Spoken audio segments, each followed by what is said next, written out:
Kaibigan ko ang buwan. Kwento ni Chi Liliatco Acosta. Guhit ni Mela Advincula. Nakatingin ang buwan sa akin. May ngiting, ay sobrang nakakatuwa. Dumaan ang mga ulap sa kanyang muka. Ilang araw kaming naglalaro ng itbulaga. Nakatingin ang buwan sa akin. Sabay kaming tumatawa ng matamis. Malinis ang langit at ang gabi tahimik. Habang kasayaw namin ang mga bituing mabait. Nakatingin ang buwan sa akin. Parang kesong de bolang napakalaki. Doon sa dinidilim na orisonte, umaawit ng maligayang himig panggabi. Nakatingin ang buwan sa akin. May maliwanag na galak, dalisay na dalisay. Malaki siya at bilog, at totoong makinang. Magdamag niyang tinatanglaw ang kalangitan.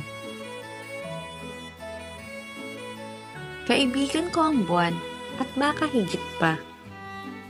Lahat ng hiwagang hindi ko pa nakikita.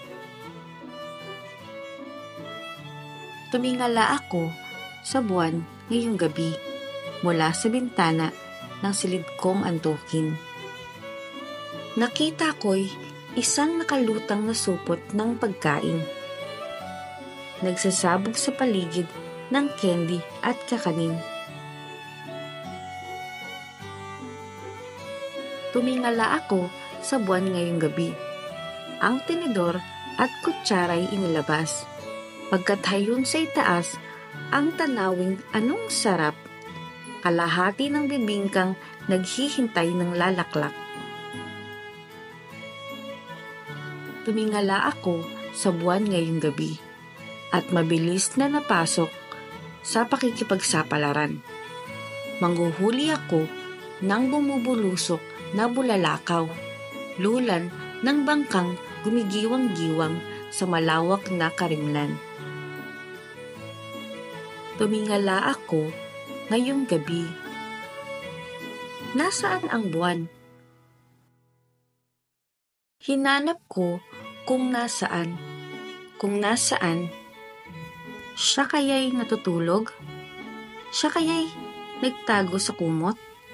Saan kaya napasuot? Ako ngayon sa kanya'y sabik na sabik. Ngunit makikita mo, agad din siyang babalik.